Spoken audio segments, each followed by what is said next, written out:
Dan seluruh anggota Komisi 6 yang saya hormati, Pak Erik, Menteri BUMN, eh, Kepala Danantara, Pak Rosan, mudah-mudahan masih kedengar itu suaranya.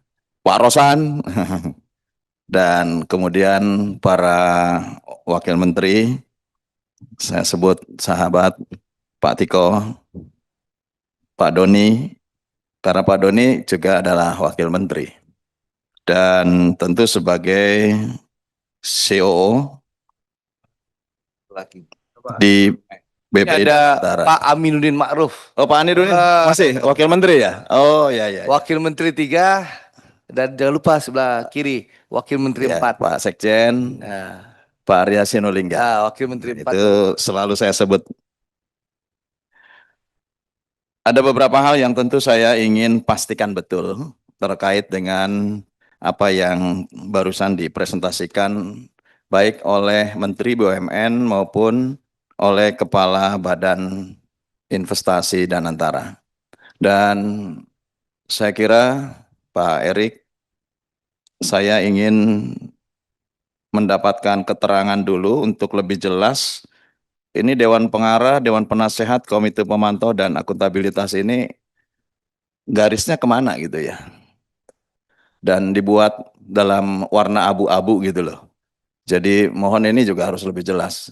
Jangan salah dengan garis, kemudian tanda panah itu juga sangat menentukan dalam struktur. Oleh karenanya harus lebih jelas dan pada waktu menampilkan struktur tentu fungsi tugas dan fungsi staffing coordinatingnya juga harus jelas gitu sehingga betul-betul memberikan penjelasan dalam sebuah struktur organisasi. Yang kedua, saya mungkin agak berbeda sedikit dengan Pak Mufti Anam. Saya tidak masuk dalam membedah Undang-Undang 1 tahun 2025 karena sama-sama sebagai pelaku penyusun undang-undang ini bersama dengan pemerintah. Dan saya memahaminya bahwa seluruh norma yang terkandung di dalam Undang-Undang 1 tahun 2025 terkait dengan Undang-Undang BUMN, bahkan disebutkan undang-undang ini juga yang terkait dengan kementerian adalah menteri yang juga terkait dengan undang-undang, yaitu Menteri BUMN. Dan kemudian kenapa lama pembentukan ini ya tentu dengan berbagai dinamika dan konsepsi yang harus dibangun bagaimana memajukan BUMN ke depan lebih baik. Itu yang menjadi pembicaraan panjang. Jadi Pak Aminuddin, supaya Pak Aminuddin tahu karena mungkin baru masuk dalam ruangan ini, bahwa undang-undang ini 5 tahun lalu sudah dibahas dan disempurnakan, diputuskan pada periode tahun ini. Ketika kemudian juga ada keinginan besar mereformasi terhadap BUMN dengan struktur baru, yaitu BPI Danantara. Oleh karena itu, dalam pemikiran saya bahwa Undang-Undang 1 tahun 2025 given. Kita laksanakan, DPR sebagai fungsi pengawasan, Menteri BUMN dan BPI Danantara sebagai pelaksana undang-undang, tentu silahkan jalankan dengan RAKP yang tentu sudah disusun dan disiapkan dengan format-format yang lebih terbuka, manageable, dan tentu ke depan bisa akan lebih baik lagi. Saya kira ini jalankan. Yang kedua, Undang-Undang 1 tahun 2025 juga tidak membatasi terhadap sistem pengawasan DPR. Karena hampir seluruh norma yang ada di dalam undang-undang itu juga dalam pengawasan DPR. Jadi menurut saya tidak benar kalau kemudian banyak beredar Danantara tidak bisa diawasi. Tidak, itu salah satu bagian dari sekian norma yang diatur di dalam undang-undang yang diawasi oleh DPR. Ini saya sekaligus mengklarifikasi dan bisa diperkarakan secara hukum jika memang ada yang melanggar hukum. Justru saya menaruh hormat, menaruh apresiasi kepada Pak Erik, Pak Rosan, Pak Doni yang terkait langsung di dalam operasional Danantara yang saya kira meniatkan dalam presentasi beberapa hari yang lalu bahwa Danantara ke depan akan lebih terbuka dan melepaskan dari berbagai kepentingan subjektif. Jadi saya kira ini sebuah niat yang baik dan mudah-mudahan nanti bisa mewujudkan berbagai program dengan baik. Yang ketiga terkait dengan Undang-Undang 1 2025. Jika kemudian seluruh anggota DPR mendukung penuh kehadiran Danantara dan kemudian berhasil, itu juga bagian dari keberhasilan dari Komisi 6. Apabila suatu saat Danantara banyak masalah, berarti kita juga masih harus menyempurnakan undang-undang itu ke depan karena masih banyak masalah. Nah, ini penting dalam Undang-Undang 1 tahun 2025. Yang kedua, Pak Doni, saya memberikan apresiasi atas membedah terhadap 21 program yang tentu ini menjadi program utama di Danantara Asset Management sebagai AKP yang menurut saya sudah teridentifikasi.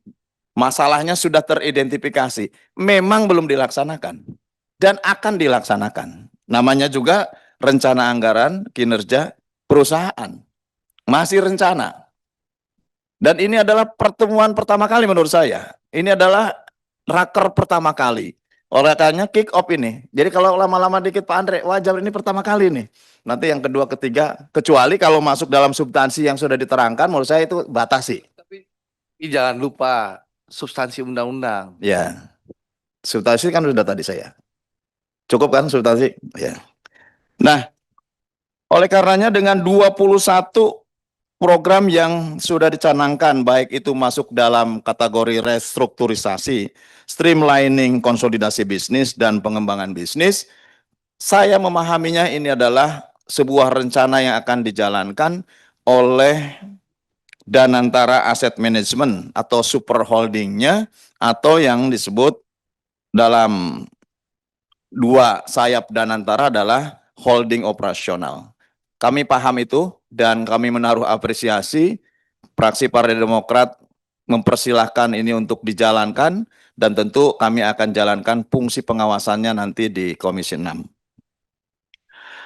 Yang ketiga, kami hanya memberikan sedikit penekanan bahwa memang salah satu persoalan ataupun masalah di BUMN adalah culture. Ini yang menurut saya harus direformasi. Kenapa kemarin juga saya memberikan catatan khusus kepada Pak Agus, khusus dengan sumber daya manusia, karena memang culture-nya harus dirubah. Sistem pengelolaan manajemennya juga harus dirubah. Kalau culture-nya masih mengikuti culture lama, Pak Erik sudah berupaya 5 tahun saya kira mengubah situasi BUMN. Dan ya Pak Erik menurut saya sebagai Menteri BUMN terbaik lah ya. Dan mengubah, silakan tepuk tangan. Mengubah culture menurut saya. Tapi ini belum selesai. Dan begitu Pak Doni menyampaikan beberapa presentasi dengan bagaimana penajaman dan pendalaman terhadap masalah, kemudian solusinya juga disampaikan, saya berpikir, wah ini tepat. Mudah-mudahan ya ke depan inilah bentuk BUMN yang baru, menjadi pohon fiskal bagi negara, dan kemudian juga bisa memberikan kontribusi langsung kepada rakyat.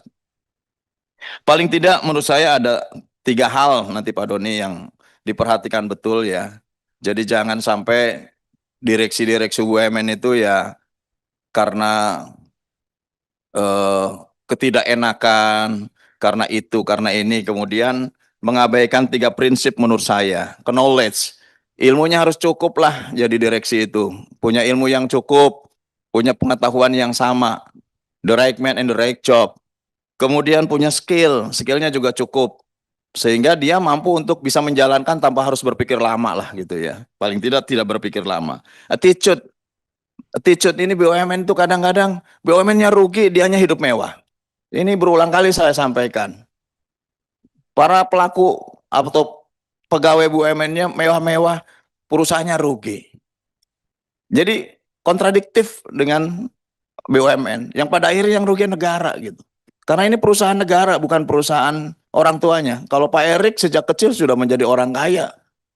Orang kaya, keluarganya sudah keluarga kaya. Wajar itu perusahaan Pak Erik. Tapi Pak Erik begitu masuk BUMN, benar-benar apa namanya, amanah, apa namanya, tagline-nya itu akhlak. Akhlak itu kan luar biasa gitu loh. Nah, mudah-mudahan saya kira ini di periode kedua Pak Erik Menteri BUMN semakin baiklah Pak Erik ya. Dan saya menaruh hormat untuk itu. Nah, satu hal lagi Pak Doni yang sering catat saya lihat. Para direksi ini sering sekali suka dengan CAPEX ya, capital expenditure. Senang dengan membuat proyek-proyek baru. Padahal kemudian menjadi hutang, kemudian sulit terbayar, pada akhirnya cash flow menjadi sulit, keuangannya rusak. Ujung-ujungnya penyertaan modal negara.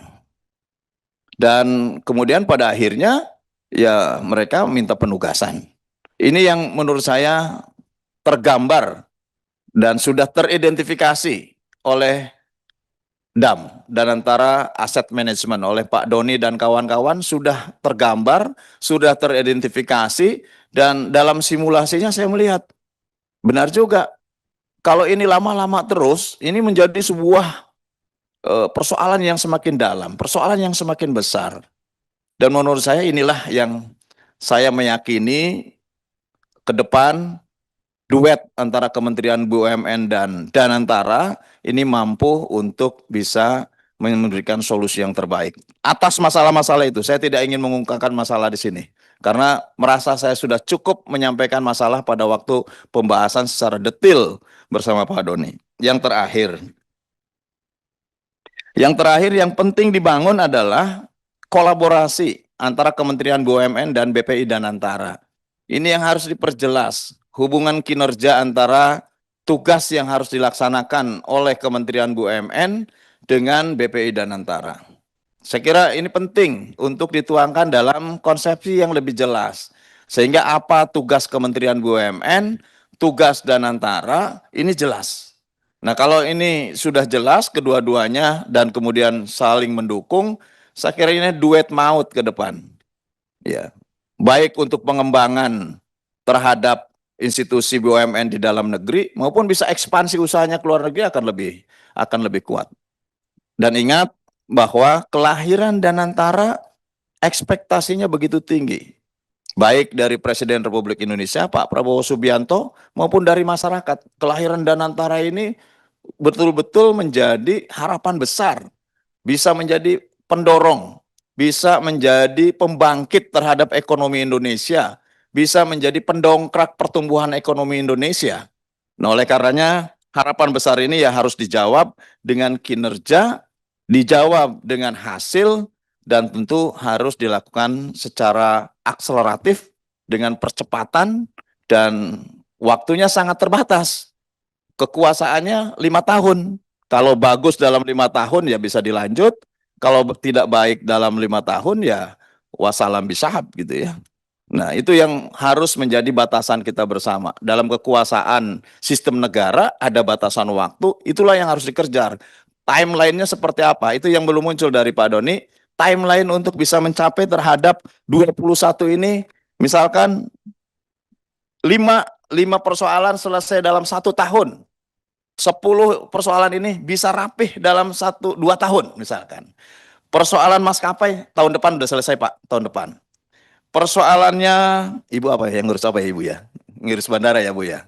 Biasa ngurus Pale, ngurus bandara sekarang Ibu. Ngurus maskapai.